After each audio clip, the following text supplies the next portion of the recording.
Halo guys, thank you udah klik video ini. Gue mau ngucapin selamat buat ketiga subscriber yang udah komen menarik di video kekuatan jahat. Nah, langsung aja DM ke Instagram gue ya, namanya udah gue cantumin di deskripsi. Kali ini kita di sesi suram, suara seram. Ada cerita yang sangat menarik dan bikin ngilu bulu-bulu kuduk kalian. Dan gak usah banyak rewel, mari kita ke mode horor.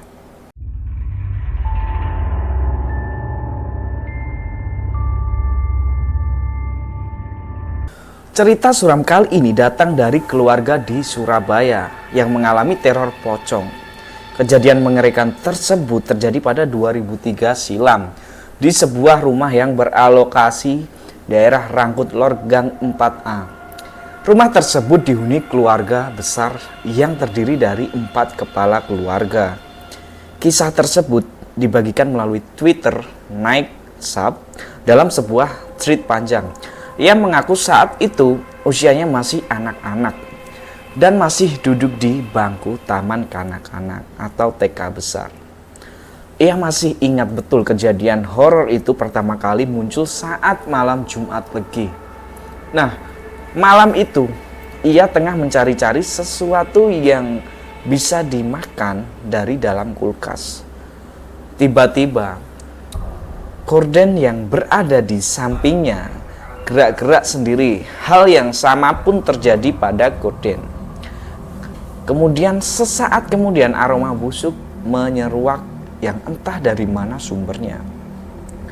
Tiba-tiba ujung gorden sampingnya tersebut bergerak-gerak, melambung-lambung, ditambah ada bau busuk dan ada angin lirih kering.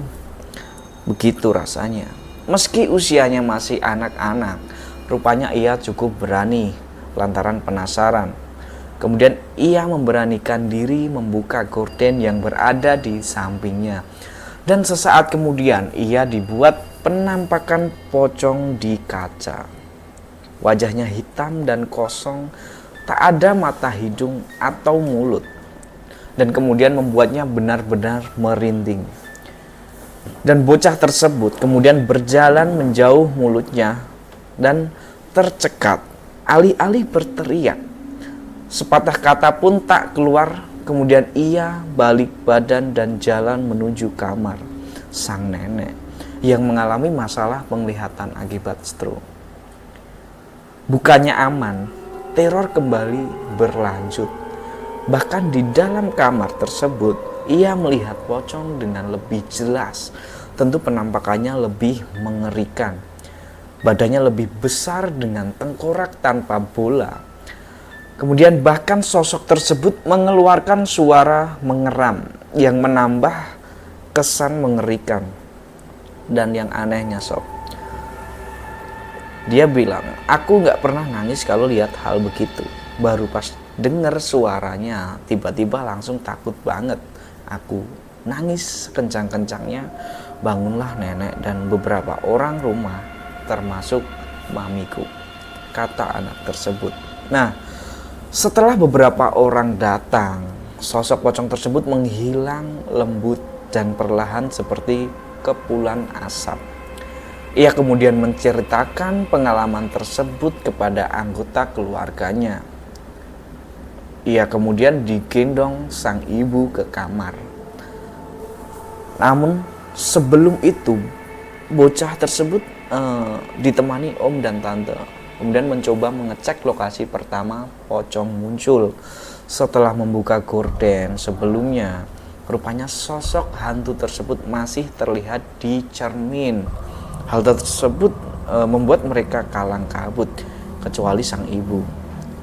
Kemudian sesaat sang ibu berlari ke lantai atas, ia kemudian mengambil sebuah pusaka yang ada disimpan di loteng. Nah, pusaka menyerupai golok tersebut yang sepasang, masing-masing ujungnya ada kain hitam dan putih. Kemudian setelah turun sang ibu tadi, kemudian menggendong nenek untuk dibawa ke kamar, di mana di sana berkumpul orang-orang rumah yang ketakutan. Dan setelah itu ia kembali naik ke lantai atas untuk menjemput beberapa penghuni rumah. Dan suara gaduh terdengar layaknya benda-benda kaca yang jatuh ke lantai dan terdengar pecah.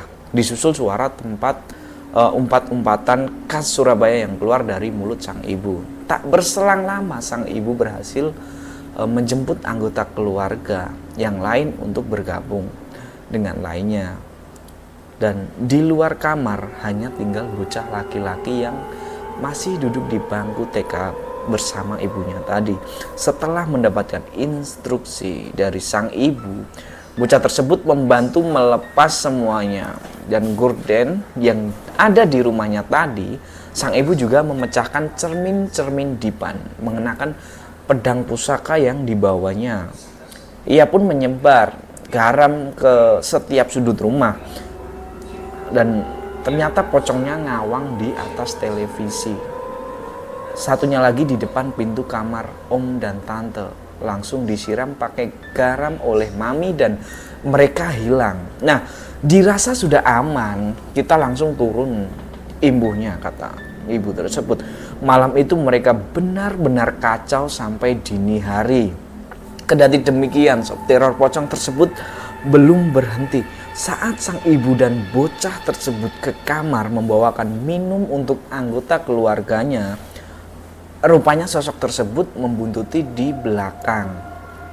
Tak sekedar mengikuti, hantu pocong tersebut bahkan sempat meludahi punggung sang ibu. Hal itu kemudian membuat ibu bocah tersebut yakin pocong-pocong yang melakukan teror kepadanya atau keluarganya merupakan kiriman dari seseorang.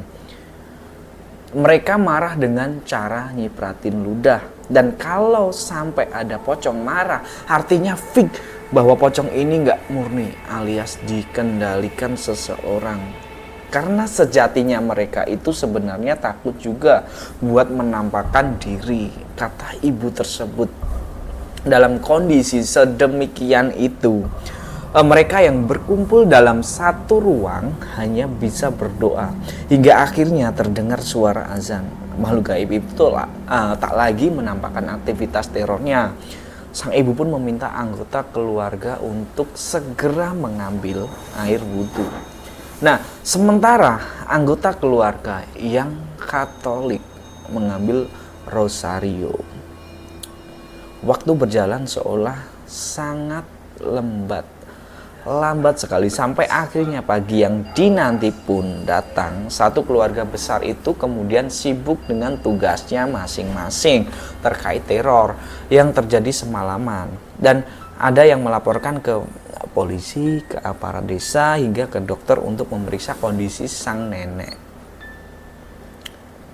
Itu tadi sekilas tentang teror kiriman dua pocong di keluarga yang ada di Surabaya, sob.